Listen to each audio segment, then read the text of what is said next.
अरे किसान भाई, आपने इस साल भी फिर 2 बोरी डीएपी डाली, 3 बोरी यूरिया डाली, पानी भी समय पर दिया, फिर भी पौधा मुंह लटका कर खड़ा है। पत्ता पीला, डंठल पतला, दाना आधा। और आप सोच रहे हैं खाद कम पड़ गई है। नहीं भैया, खाद कम नहीं पड़ी, मिट्टी बीमार है। और जब मिट्टी बीमार होती है तो लाखों की खाद भी काम नहीं करती। आज मैं आपको वही असली वजह बताने वाला हूँ, जिसे समझ गए तो आधी समस्या वहीं खत्म हो जाएगी। बस 10 मिनट दे दो, आपकी खेतों की किस्मत बदल सकती है। असली समस्या क्या है? देखो भैया, आप सोचते हैं जैसे हमें भूख लगती है वैसे ही पौधों को डीएपी और यूरिया चाहिए, पर बात ऐसी नहीं है। मैं आपको आसान उदाहरण में समझाता हूँ।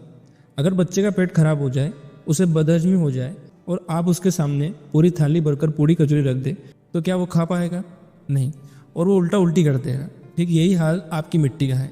मिट्टी का पेट खराब है और हम जबरदस्ती उसमें खाद ठूस रहे हैं। पहले और अब में क्या फ़र्क है? हमारे दादा परदादा के समय में खेत को माँ कहा जाता था। साल में एक बार गोबर की सड़ी खाद, हरी खाद, फसल चक्र और कभी कभी चूल्हे की राख भी डाल दी जाती थी। बस इतना काफ़ी था। मिट्टी जिंदा रहती थी, केचुए भरे रहते थे, पैदावार कम थी लेकिन स्थिर थी। फिर क्या हुआ? जब से तुरंत असर वाली दवाई आई, हम भी लालच में आ गए।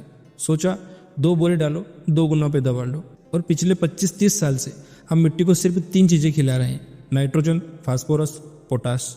बस जैसे अगर आप अपनी माँ को सालों साल सिर्फ चावल खिलाते रहें, दाल सब्जी बंद कर दें, तो क्या हालत होगी? वो कमज़ोर पड़ जाएगी ना। ठीक वैसी ही हालत आज मिट्टी की है। मिट्टी के अंदर क्या गड़बड़ हुई, अब थोड़ी गहराई समझते हैं और मैं आपको आसान भाषा में समझाऊंगा। हर रासायनिक खाद थोड़ी बहुत खटास छोड़ता है। साल दर साल वो खटास मिट्टी में जमा होती गई। आज हालत ये है कि कई खेतों की मिट्टी ज़रूरत से ज़्यादा खट्टी हो चुकी है। और जब मिट्टी ज़्यादा खट्टी हो जाती है तो उसमें डाली गई खाद मिट्टी के कणों में फंस जाती है। पौधों की जड़ों के पास पानी जाता है पर पोषण नहीं पहुंचता, इसलिए पौधा भूखा रहता है। भले ही आप लाखों की खाद डाल दो, पर असर नहीं करेगा, क्योंकि आपकी मिट्टी का पीएच बिगड़ गया है। अब मिट्टी का पीएच क्या होता है? आपने कभी सुना होगा पीएच टेस्ट। डरने की जरूरत नहीं है। पीएच मतलब मिट्टी कितनी खट्टी या खारी है। इसका एक स्केल होता है जो 1 से लेकर 14 तक होता है। अगर आपकी मिट्टी का पीएच 7 है तो बिल्कुल ठीक है। अगर 7 से नीचे है तो खट्टी है। अगर 7 से ऊपर है तो खारी है। अधिकतर फसलें 6.5 से 7.5 के बीच खुश रहती हैं। यही उनका आराम वाला घर है। पर जब पीएच 6 से नीचे चला जाता है तो समस्या शुरू होती है, जिसे हम एक दही वाले उदाहरण से समझते हैं। अब ध्यान से सुनो। हम घर में दही जमाते हैं तो दूध में जमाइन डालते हैं, पूरा दूध जम जाता है। पर अगर आप उस दही में से सिर्फ 1 कप दूध निकालना चाहें तो निकलेगा नहीं, क्योंकि सब कुछ जम गया है। ठीक यही हाल खट्टी मिट्टी में डीएपी का होता है।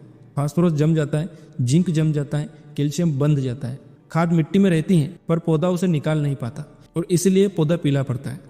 जब पोषण नहीं मिलता तो पत्ता हल्का हरा या पीला होता है, डंठल पतला, जड़ कमजोर, दाना छोटा, और किसान सोचता है और यूरिया डाल दो। पर असली इलाज क्या है? अब इलाज सुनो। इलाज का नाम है मिट्टी में खटास दूर करना, और इसके लिए सबसे सस्ता तरीका है कृषि चूना, लकड़ी की राख और सड़ी हुई गोबर खाद। ये तीनों मिलकर मिट्टी का पेट ठीक करते हैं। और इसमें एक चीज़ और डाली जाती है, वो है चूना। अब चूना कौन सा सही है, ये बहुत ज़रूरी बात है। बाजार में कई तरह का चूना मिलता है। बिल्डिंग वाला चूना, भुजा हुआ चूना, कृषि चूना, डोलोमाइटिक लाइम। हमें चाहिए कृषि चूना या डोलोमाइटिक लाइम। बिल्डिंग वाला चूना मत लेना, बहुत तेज होता है, मिट्टी में जीव जला देगा। डोलोमाइटिक में मैग्नीशियम भी होता है जो फसल के लिए बहुत ज़रूरी है। अब राख कैसे होनी चाहिए? कोयले की राख नहीं चाहिए, प्लास्टिक जलाकर बनी हुई राख भी नहीं चाहिए, रबर, टायर या रंगीन कागज़ की राख भी नहीं। इसमें सिर्फ साफ लकड़ी की राख चाहिए। उसके साथ आप इन राख का उपयोग भी कर सकते हैं, जैसे आम, नीम, बबूल, शीशम, फसल अवशेष और चूल्हे की राख सबसे बढ़िया होती है। अब इसको डालें कब? खड़ी फसल में नहीं डालना है। इसका सही समय है फसल कटने के बाद, जब खेत 20 से 25 दिन खाली हो। गर्मी में सबसे अच्छा। बरसात से पहले डाल दो तो और भी बढ़िया है। सामान्य मात्रा उदाहरण के साथ समझते हैं। अगर मिट्टी बहुत खट्टी है तो प्रति एकड़ लगभग 200 से 300 किलोग्राम डोलोमाइटिक लाइम और 80 से 100 किलोग्राम लकड़ी की राख। अगर हल्की खटास है तो मात्रा कम कर दो। और सबसे सही तरीका है कि आप इसको डालने से पहले मिट्टी टेस्ट जरूर करवाएं। बिना मिट्टी टेस्ट करवाए इसको ना डालें, वरना यह नुकसान भी कर सकती हैं। अब डालने का सही तरीका: खेत की हल्की जुताई करो, चूना और राख मिलाकर समान रूप में बिखेरो, हल्का पानी दो, 5 से 7 दिन बाद गोबर डाल दो, गहरी जुताई कर दो और 15 से 20 दिन छोड़ दो उसको, फिर बुआई करो। अब इसमें आपको क्या नहीं करना चाहिए? चूना और यूरिया साथ मत मिलाना, बीज के पास मत डालना, ज़्यादा मात्रा मत डालना, लगातार बारिश में मत डालना। अब इससे फ़ायदा क्या होगा? अगली फसल में आपको दिखेगा पौधा गहरा हरा, डंठल मोटा, जड़ मजबूत, दाना भरा हुआ। और सबसे बड़ा फायदा, डीएपी और यूरिया की जरूरत कम पड़ेगी। पहले साल 20 से 25% बचत, अगले साल 30 से 40% तक बचत हो सकती है। इसका असली मुनाफा क्या? मान लो अगर आपने 2500 का चूना डाला और अगर खाद की बचत से 3000 बच गए तो खर्च निकल गया, ऊपर से पैदावार ज़्यादा, और सबसे बड़ा फायदा, मिट्टी जिंदा है। अब यहाँ पर बात करेंगे चूना। चूना मिट्टी में जाकर असल में करता क्या है? अब ध्यान से सुनना, जब आप चूना खेत में डालते हैं तो वो सिर्फ सफ़ेद पाउडर नहीं होता, वो मिट्टी का डॉक्टर है। मिट्टी में जो ज़्यादा खटास जमा हो चुकी है, चूना उसे धीरे धीरे कम करता है। ये कोई एक दिन का खेल नहीं है, 15 से 20 दिन में असर शुरू होता है। जैसे अगर आप पेट की दवा खाते हैं तो पेट धीरे धीरे ठीक होता है, ठीक वैसे ही चूना मिट्टी के अंदर जाकर उस खटास को शांत करता है जो सालों से जमा है।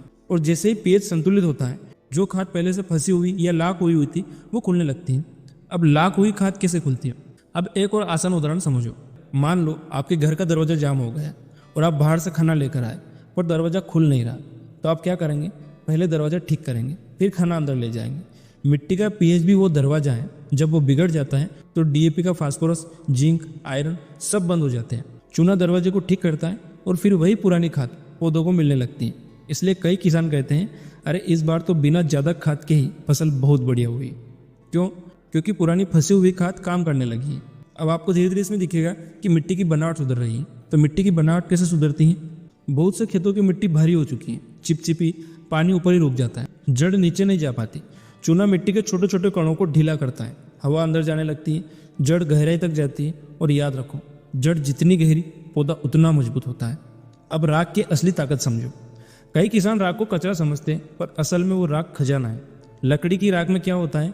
पोटास भरपूर, कैल्शियम, मैग्नीशियम, कई सूक्ष्म तत्व होते हैं। पोटास क्या करता है? फल और दाने को भरता है, मिठास बढ़ाता है, डंठल मजबूत करता है। इसलिए पुराने जमाने में बुजुर्ग चूल्हे की राख खेत में डालते थे। उन्हें विज्ञान का नाम नहीं पता था, पर काम जानते थे। चूना प्लस राख साथ क्यों? अकेला चूना पीएच ठीक करेगा परंतु पोषण नहीं देगा। अकेली राख पोषण देगी पर ज़्यादा खट्टी मिट्टी में असर कम। अगर आप दोनों साथ डालोगे तो बहुत बढ़िया कमाल होगा। चूना वातावरण ठीक करेगा, राख पोषण देगी, और दोनों मिलकर पुरानी खाद को एक्टिव करेंगे। यही असली राज है। मिट्टी में जान कैसे लौटती है? अब सबसे जरूरी बात, मिट्टी सिर्फ मिट्टी नहीं है, वो जिंदा चीज़ है। उसमें करोड़ों जीवाणु रहते हैं, केचुए रहते हैं।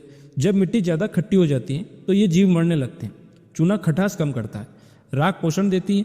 फिर जब आप ऊपर से सड़ी हुई गोबर खाद डालते हैं तो उन जीवों को घर मिल जाता है, वो तेजी से बढ़ने लगते हैं, मिट्टी भुरभुरी बनती है और पोषण घुलकर पौधे तक जाता है। गोबर खाद क्यों जरूरी है? अगर आप सिर्फ चूना डाल दें तो वो आधा काम होगा, पर जब आप चूने के बाद गोबर की खाद डालोगे तो वो ऐसे होगा जैसे आपने खेत में मजदूर छोड़ दिए हो। वो दिन रात काम करेंगे। गोबर खाद में सूक्ष्म जीव होते हैं, वो मिट्टी को जिंदा रखते हैं। इसलिए क्रम याद रखो, पहले चूना प्लस राख और फिर गोबर खाद। अब यहाँ पर किसान सबसे बड़ी गलती क्या करता है? अब ध्यान से समझो। अब मैं आपको 4 बड़ी गलतियाँ बताता हूँ। पहली, गलत चूना, बिल्डिंग वाला चूना ले आए, बहुत तेज होता है, मिट्टी में जीव को खत्म कर देगा। हमेशा कृषि चूना या डोलोमाइट चूना चुने। दूसरी गलती, कोयले की राख। कोयले की राख में भारी धातुएं हो सकती हैं, वो मिट्टी खराब कर देगी। सिर्फ लकड़ी की राख या चूल्हे की राख का उपयोग करें। तीसरी बड़ी गलती, खड़ी फसल में डाल दिया, जड़ जल सकती है, हमेशा खाली खेत में डालें। और चौथी गलती, ज़्यादा मात्रा, ज़्यादा चूना डाल दिया तो मिट्टी खारी हो सकती है। हर चीज़ संतुलन में ही अच्छी लगती है। अब इसमें पानी का क्या रोल होता है? चूना डालने के बाद हल्का पानी जरूर दें ताकि वो उड़ ना जाए, पर ज़्यादा पानी मत देना, नहीं तो वो नीचे चला जाएगा। अगर लगातार तेज़ बारिश हो तो मेड़ मजबूत रखो, बहाव नहीं होना चाहिए। अब आपको इस मिक्स को कितने सालों तक डालना है? हर साल नहीं डालना है, 3 साल में एक बार काफ़ी है। मिट्टी को भी समय चाहिए रिकवर होने में। अब आपको परिणाम कब दिखेंगे? ये कोई 24 घंटे का जादू नहीं है। 15 से 20 दिन बाद मिट्टी में बदलाव शुरू होगा। अगली फसल में फर्क साफ दिखेगा। पत्ता गहरा हरा, डंठल मजबूत, जड़ लंबी, और सबसे जरूरी, कम खाद में ज़्यादा ताकत मिलेगी। और असली फायदा जेब में होगा। मान लो हर साल आप 15,000 की खाद डालते हैं, अगर 25% बचत हुई तो 3750 रुपये बच गए। 3 साल में 11,000 से ज़्यादा बचत होगी। ऊपर से पैदावार ज़्यादा, यानी खर्च कम, मुनाफा ज़्यादा। मेरे अपने खेत श्री राघव ऑर्गेनिक कृषि सौगरिया फार्म में पहले यही समस्या थी। खाद डालते थे पर पौधा कमजोर। जब मिट्टी टेस्ट कराया तो पीएच 5.8 निकला। चूना प्लस राख प्लस गोबर खाद डाला। अगले सीजन में गेहूं का रंग अलग ही था, डंठल मोटे, दाने भरे हुए, और यूरिया आधी लगी। लंबी सोच वाला किसान और साधारण किसान सिर्फ एक सीजन सोचता है, और प्रगतिशील किसान आने वाली पीढ़ियों के बारे में सोचता है। क्योंकि मिट्टी बचाना सबसे बड़ा नियम है इसे। जमीन अगर जिंदा है तो खेत भी जिंदा है। यह जानकारी मैंने पहले सीखकर फिर अपने खेत में आजमा कर देखी, फायदा दिखा, तभी आप तक पहुंचा रहा हूँ। और लगातार ऐसी इंटरेस्टिंग और काम की जानकारियों के लिए हमारे चैनल को सब्सक्राइब करें, लाइक करें और किसान साथियों के साथ शेयर जरूर करें। एक प्यारा सा कमेंट जरूर करें ताकि हमें वीडियो बनाने के लिए प्रेरणा मिलती रहे। फिर मिलते हैं अगले वीडियो में अगली जानकारी के